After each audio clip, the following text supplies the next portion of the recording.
everybody, and welcome back to On the Ground with River Valley Co-op. Today I have with me Mr. Matt VanSloten. Thanks, Dylan. I do the precision ag work for River Valley Co-op. I cover a lot of the Iowa and Illinois locations. Matt and I today we're going to talk a little bit about some variable rate seeding. Matt, what are your thoughts on that? Well, variable rate seeding is a great option that we can go to in the marketplace right now because of the ability of a lot of planters that are coming off the assembly line either have hydraulic or electric drives on them. So the capabilities of being able to vary that seeding rate in the field is pretty simple anymore. So what are you, when you're saying variable rate seed, how do you decide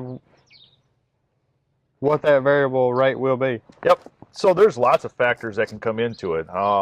We can use historical yield to create some kind of productivity zones out there. Maybe if that's not an option, maybe we look at what the soil is out there and we can use CEC. Maybe we can balance it off with some fertility. There's imagery out there as well that we can help maybe define some of those areas at that piece. There's a plethora of all these different options that we can use, and it's a matter of sitting down with the grower and finding out exactly what is the right piece to use in his operation. So in a nutshell, you're trying to put the right seed on the right acre at the right population. Correct. With the advancements of the hybrids and the yield potential that we have out there, it's a big piece of making sure that the right seed goes in that right place. That's all about placement and working with you, the account manager on that side. And then it's about making sure that we're planting it at the right rate, giving it its full potential at that point. We understand that there's variables out there in the field that are probably, that are reducing. Maybe it's drainage, or maybe it's just not that kind of productive of soil out there. We don't need to be planting high pops on that side because it'll help our ROI at that point. Okay. How does fertility, how does that tie into this stuff? Yep. So I always kind of use it as the thought of at the dinner table. If I'm going to invite 20 people over and have them sit around a table, but I only bring them food for 10, we're going to have 10 really unhappy people at that point in time.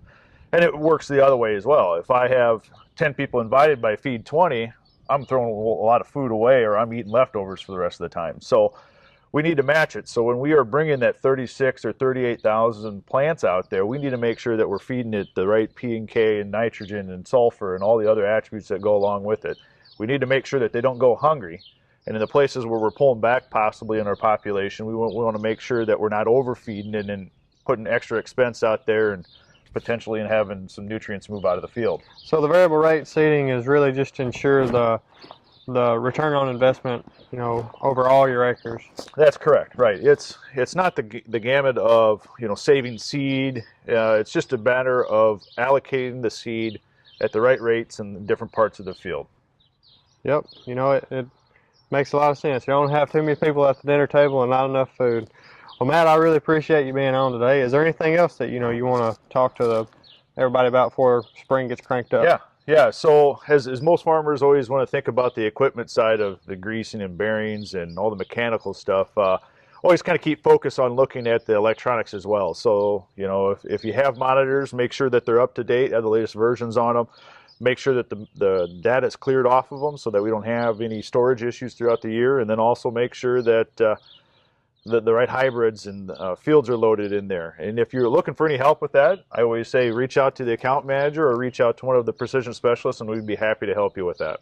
Trying to, mitigate those problems before you get to them. That is correct. Yep. Matt, I really appreciate you being on today. Thank you. We'll see y'all next time.